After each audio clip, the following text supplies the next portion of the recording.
Evening and welcome to Points West. King Charles III has spent the day at his Gloucestershire home, Highgrove, for some private time and reflection before continuing his national tour tomorrow. His Majesty arrived yesterday afternoon, driving himself in his electric car. Meanwhile, the Queen Consort Camilla spent the day at her home in Wiltshire. I've been speaking to people who know her about her new role and how she'll support the King. Her Majesty Camilla, in her new role as Queen Consort, a constant support to King Charles and by his side for the past week. This is also a time of change for my family. I count on the loving help of my darling wife, Camilla.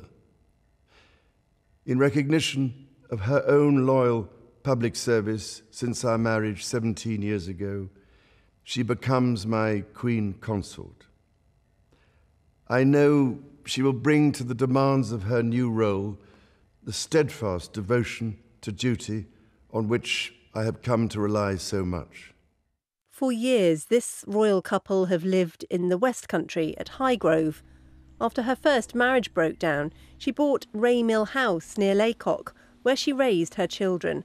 And she has friends nearby, here at Bowood House. Lord Lansdowne was page to the Queen in 1954. His wife, Lady Lansdowne, is godmother to Camilla's daughter, Laura. I don't think anybody could do it better than she's going to do it, actually. She's born to it in some respects because she grew up in a lovely old-fashioned family that did things very, very well and were taught by her parents how to do things properly, and she's got wonderful manners and very good at talking to people. And then there's all the work that Camilla carries out here. A passionate supporter of work to support victims of domestic abuse, and the president of the Royal Osteoporosis Society. Something I was struck by immediately is how warm she is, how engaging. She really took a lot of trouble to make sure I was comfortable. We had fantastic conversations. She's probably the most high-profile global advocate for the condition. We're incredibly lucky to have her. For more than half her life, Camilla has lived here in the West.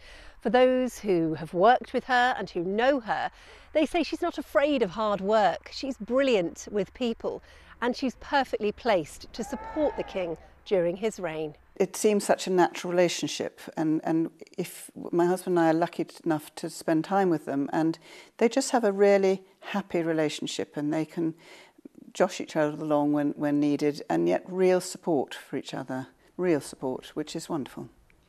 Lady Lansdowne, who I was able to talk to a little earlier on.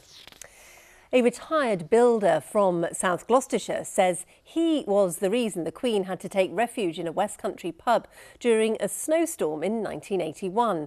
Phil Rumney's been recalling how his pickup truck got stuck in heavy snow on the A46 near Old Sodbury, blocking the route Her Majesty was taking back to London.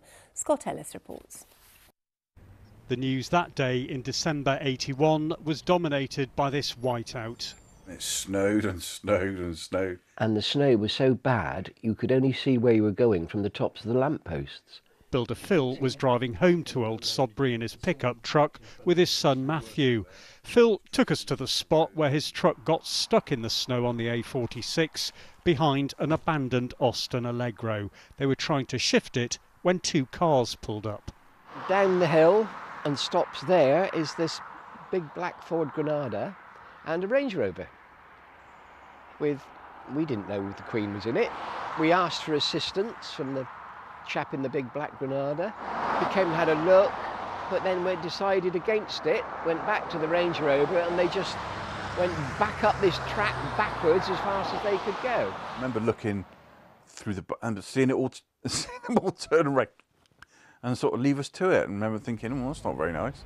With the royal route blocked by the Allegro and the Rumneys, the Queen was taken back uphill to shelter from the blizzard at the Crosshands Hotel.